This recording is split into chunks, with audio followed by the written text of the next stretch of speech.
এই যে সামনে সোমবার দিন গত রাত্রিতে হলো সবে বারাত। ভাগ্য পরিবর্তনের রাত বলা হয়। সাব মানে রাত, বারাত মানে ভাগ্য। সবে বারাত ভাই আমার আরবিতে বলা হয় লাইলাতুল বারাত। বারাত মানে ভাগ্য আর লাইলাতুল মানে রাত। রাত ভাগ্যের রাত, ভাগ্য রজনী বলা হয়। হাদিসের মধ্যে এটা এসেছে। হে তরুণ যুবকেরা, হে আমার মুরব্বিয়ানেরা, শুনে রেখে দিন বাবা, জেনে রেখে দিন বাবা, আল্লাহর নবী একদিন আম্মা জান আয়েশা সিদ্দিকা রাদিয়াল্লাহু তাআলা আনহার ঘর থেকে রাতের অন্ধকারে জিবরাইল ফেরেশতা আল্লাহর নবীর কাছে যখন এসে বললেন, জিবরাইল ফেরেশতা বললেন, ইয়া রাসূলুল্লাহ, হাবিবাল্লাহ, আজকের দিনটা, আজকের রাত্রিটা বড় গুরুত্বপূর্ণ রাত্রি। এই রাতে আপনার কোটি কোটি উম্মতিদের গুনাহ আল্লাহ maaf করবেন। আপনি কি চান না? আল্লাহর নবী উঠে বললেন, সোজা চলে গেলেন মসজিদে। ভাই আমার আল্লাহর নবীর স্ত্রী আম্মা জান আয়েশা সিদ্দিকা রাদিয়াল্লাহু তাআলা আনহার ঘর থেকে বেরিয়ে সামনে যেতে হবে। সামনে চলে গেলেন জান্নাতুল বাকি, বিশাল মদিনার গোরস্থান। এই গোরস্থানে ঢুকে পড়লেন। আম্মা জান আয়েশা বলেন, আমিও নবীর পেছু পেছু সেখানে গেলাম, গিয়ে দেখলাম দয়ার নবী ভাই আমার মদিনার গোরস্থানে ঢুকে আল্লাহর দরবারে হাত দুখানা তুলে কেঁদে জারে জার হয়ে উম্মতে মুহাম্মাদির গুনাহ মাফির জন্য আমিন আমিন করে দোয়া চায়। বেশ কিছু সময় হয়ে গেছে, মনে মনে করলেন আয়েশার ঘর থেকে উঠে এসেছি, আয়েশা একা আছে।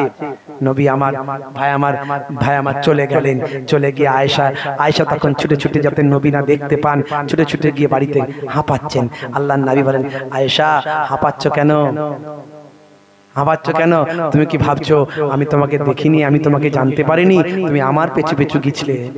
আল্লাহর নবীকে আল্লাহ এই ক্ষমতা দিয়েছিলেন। আল্লাহর নবী তা এক সময় বলেছিলেন, ইন্নী আরা মা লা তারাউনা ওয়া আসমাউ মা লা তাসমাউন। আমি যা দেখি তোমরা তা দেখো না, আর আমি যা শুনি তোমরা তা শোনো না। এক শ্রেণীর মৌলবী বেরিয়েছে, আহলে খবিস, এরা এই সব কথাগুলো মানে না। ওরা আমরা যেগুলো বলবো সেগুলো বলে জাল, ভেজাল, এগুলো সব মাউজু, এগুলো নাকি সানাদ নাই, এগুলো নাকি সব জাল হাদিস, এগুলো নাকি এই ওই সেই। আর তারা যেগুলো বলবে সব সহি। বুঝতে পারছেন? তাদের সঙ্গে আমাদের কোনো ভাই আমার সম্পর্ক নাই। কারণ আমরা তবলিগ জামাত বলেন, দেওবন্দি বলেন, বেরেলভি বলেন, ফুরফুরা বলেন, জনপুরি বলেন, আপনার আজান আর জাত আছে যারা আহলে সুন্নাহ ওয়াল জামাতের আকীদা মেনে চলে, তাদের সঙ্গে মৌলিক বিষয়ে পার্থক্য নাই। মূল বিষয়গুলো ঠিক আছে, নামাজ, কালেমা, রোজা, হজ, যাকাত ঠিক আছে। আমলগত সাধারণ কিছু কিছু পার্থক্য আছে। আমলটা কেমন ভাবে করবে আছে। কিন্তু এরা ওলি আউলিয়াদের বিয়াদবি করে, এরা সাহাবাদের বিয়াদবি করে।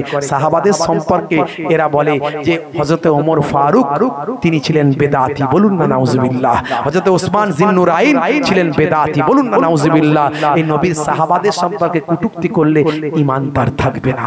তাই এদের সঙ্গে আমাদের সম্পর্ক নাই, এদের থেকে দূরে থাকতে হবে। বাকি আপনি যাই হন, আপনি তাবলীগ, আপনি আপনার নিয়ে থাকুন, আমি আমার নিয়ে থাকি। আপনি আমার বিরুদ্ধে বলবেন না, আমি আপনার বিরুদ্ধে বলবো না। সেসব বলার সময় পার হয়ে গেছে, দেওয়ালে পিঠ ঠেকে গেছে। আর ওই সব দলবাজি করবেন না।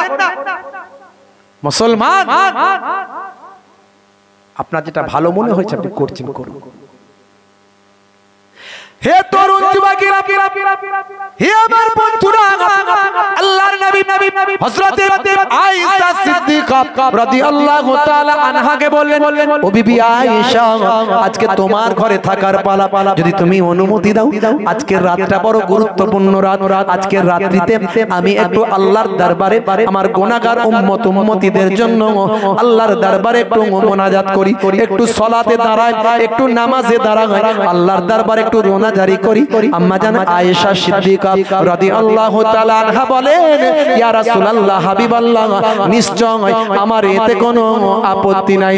আপনি সালাতে দাঁড়াবেন আর আমি চুপচাপ থাকব। না না, আমিও আপনার সঙ্গে আল্লাহর ইবাদতে শামিল হতে চাই। দেখছেন কেমন ভাই আমার, নবীর স্ত্রী কেমন চিন্তা করুন, রাতের অন্ধকারে উম্মতে মুহাম্মাদের জন্য আমার নবী কেঁদে কেঁদে দোয়া চাইতে লাগলেন, সালাত আদায় করতে লাগলেন সারা রাত। নবী বললেন, হে বিবি আয়েশা, তুমি কি জানো আজকে রাত্রিতে আমার উম্মতীদের কত গুনাহ মাফ হলো? মদিনার বিখ্যাত কয়েকটি গোত্র যারা ছাগল চাষে বিখ্যাত ছিল, তাদের ছাগলের গায়ে কত লোম গুনে কেউ শেষ করতে পারবে না।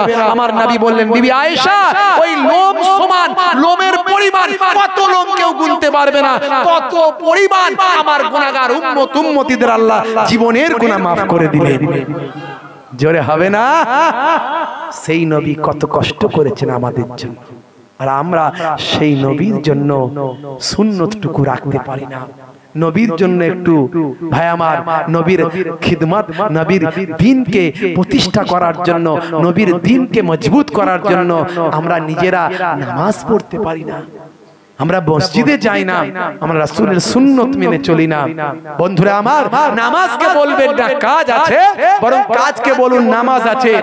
নামাজ ছেড়ে দেবেন না, নামাজ ছেড়ে দেবেন না, কারণ সমস্ত আমার নবী এত কষ্ট করেছেন নামাজের জন্য, সেই নামাজ আপনি ছেড়ে দেবেন না।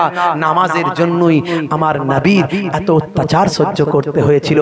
আরবের মানুষরা আমার নবীকে আল আমিন উপাধি দিয়েছিল, নবীর সব কথা মেনেছিল। যখন নবী বললেন আল্লাহ এক আর আমি নবী মুহাম্মদ সাল্লাল্লাহু আলাইহি সাল্লাম, আমি হলাম আল্লাহর পয়গম্বর, তোমাদের নামাজ পড়তে হবে, রোজা রাখতে হবে, তখন তারা বলল না, আমরা এটা মানতে পারলাম না। নবী বললেন, তোমরা আমাকে বিশ্বাস করো, আমার কাছে সব তোমরা মেনে চলো, আমাকে শ্রেষ্ঠ মানুষ বলো, আর আমার এই কথাটা বিশ্বাস হচ্ছে না। তখন তারা বলল, না, এটা আমরা মানতে পারবো না। তারা অনেক বাহানা দেখিয়েছিল, অনেক তার কাছ থেকে নমুনা চেয়েছিল। আল্লাহর নবী বারবার নমুনা দিয়েছিলেন, কখনো বলেছিল আকাশের চাঁদ দুখানা করে দেখাও, নবী বললেন ঠিক আছে, চাঁদটা দুখানা করলেন, তাও মানলো না। কখনো বলল, আচ্ছা এই গাছ যদি তোমাকে নবী বলে দেয়, এই পাথর যদি তোমাকে নবী বলে দেয়, সব নবী বললেন একের পর এক, তারপরেও তারা মানলো না। নবী আমার কষ্ট করলেন কিসের জন্য? নামাজকে প্রতিষ্ঠা করার জন্য। সেই নামাজ মুসলমানের ছেলে পড়ে না। বাপজি আমার, নামাজকে বলবেন না কাজ আছে, কাজকে বলুন নামাজ আছে, কাজকে বলুন নামাজ আছে। যখন মসজিদে আযান দেওয়া হবে, হাইয়া আলাস সালাহ, মুসলমানের ছেলে বলবেন না যে তাড়াতাড়ি মসজিদ তলা থেকে পালা, ইমাম সাহেবের জ্বালা। যদি মুয়াজ্জিন দেখতে পায় তাহলে বলবে, আয় কেলো নামাজ পড়বি আয়, তাই তাড়াতাড়ি মসজিদ তলা থেকে পালাই। এই কথা বলে পালিয়ে যাবেন না। ক্যারাম খেলতে যাই, ফ্রি ফায়ার চালাই, তাস খেলবো ভাই, এসব কথা না বলে ইমাম সাহেব আপনাকে আল্লাহর দরবারে বাঁচানোর জন্য, জাহান্নাম থেকে রক্ষা করার জন্য বলছে তাড়াতাড়ি নামাজে আয়, তাড়াতাড়ি ওযু করে নামাজে গিয়ে সিজদায় যদি চলে যান, আল্লাহ আপনার দুনিয়া আখিরাতে কল্যাণ কামিয়াবি দিয়ে দেন। জোরে বলেন সুবহানাল্লাহ। মুয়াজ্জিন আযান দিয়ে কি বলে? হাইয়া আলাস সালাহ,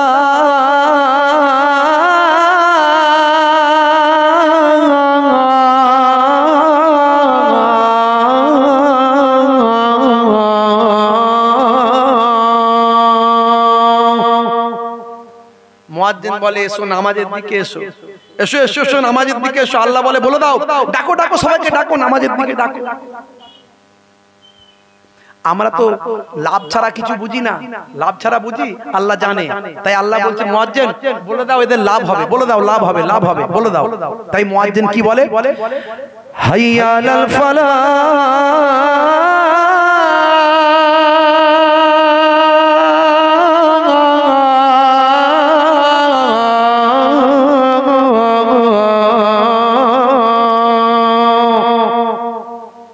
নামাজে এলে আমি আল্লাহ তোমাকে কামিয়াবি দান করে দেব। তাই আমি এখানে আমার এই ছোট্ট লেখনীতে লিখেছি, মাঝে মাঝে ভাঙাচোরা কবিতা একটু লিখি আর কি। নামাজের ওয়াক্তটা হবে যখনই, মসজিদে চলে যাও তুমি তখনই। নামাজের ওয়াক্তটা হবে যখনই, মসজিদে চলে যাও তুমি তখনই। ছাড়ো এবার ছাড়ো ছাড়ো, এবার ছাড়ো, এবার ছাড়ো এই কাজ তোমার, ছাড়ো এবার ছাড়ো ছাড়ো, এবার ছাড়ো, এবার ছাড়ো এই কাজ তোমার। নামাজের ওয়াক্তটা হবে যখনই, মসজিদে চলে যাও তুমি তখনই। জোরে হবে না?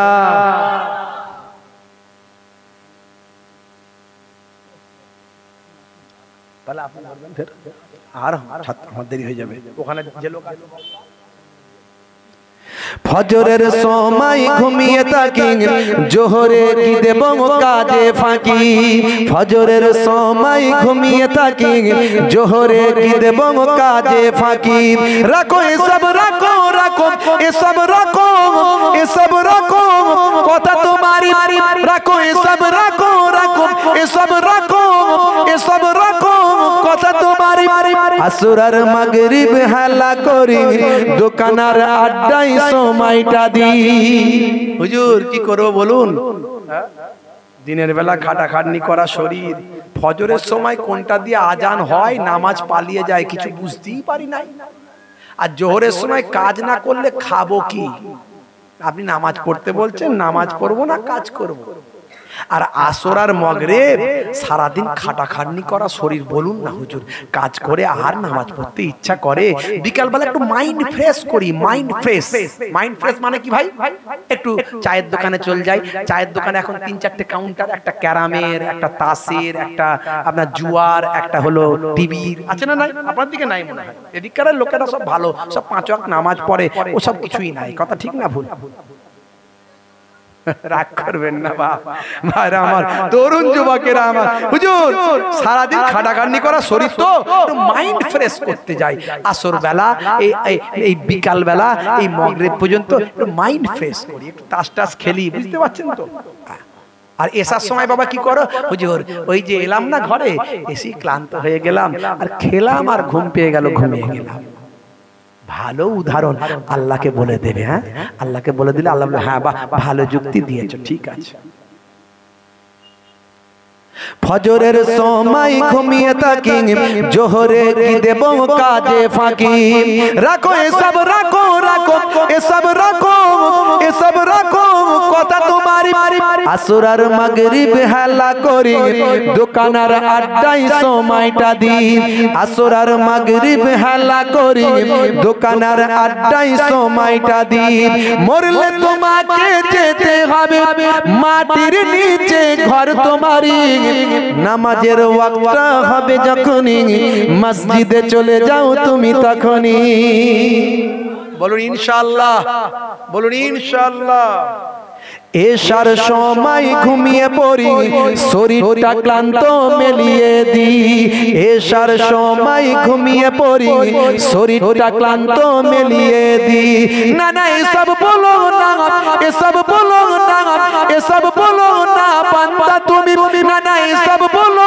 না এসব বলো না এসব বলো না বান্দা তুমি রুটি রুজি দিচ্ছে যিনি জীবন মরণের মালিক তিনি রুজি রুটি দেওয়ার মালিক কে জোরে বলেন কে আপনি কারবারটা করেছেন দোকানে খদ্দের আনানোর মালিক কে বড় চাষ করেছেন অনেক বিঘে জমি চাষ করেছেন ফসলটা ফলিয়ে দেওয়ার মালিক কে যদি খরা হয়ে যায় অনাবৃষ্টি হয় অতিবৃষ্টি হয় শিলাবৃষ্টি হয় চাষ হবে তো যেখানে ঘন্টার পর ঘন্টা সময় দিচ্ছেন তাহলে আল্লাহর উপর ভরসা রাখছেন না কেন আজ থেকে প্রতিজ্ঞা করুন খালি বলেন রুজি নাই ইনকাম নাই হুজুর একটা তাবিজ করে দেন তাবিজ হুজুর তাবিজ করলি তো মাল করি লাগবে কথা ঠিক না ভুল ইনকাম হবে না হবে না আমাকে কাছ থেকে যেই তাবিজ নেবেন অমনি আমার 200-400-500 টাকা ইনকাম হয়ে গেল তো আমার পকেটে চলে গেল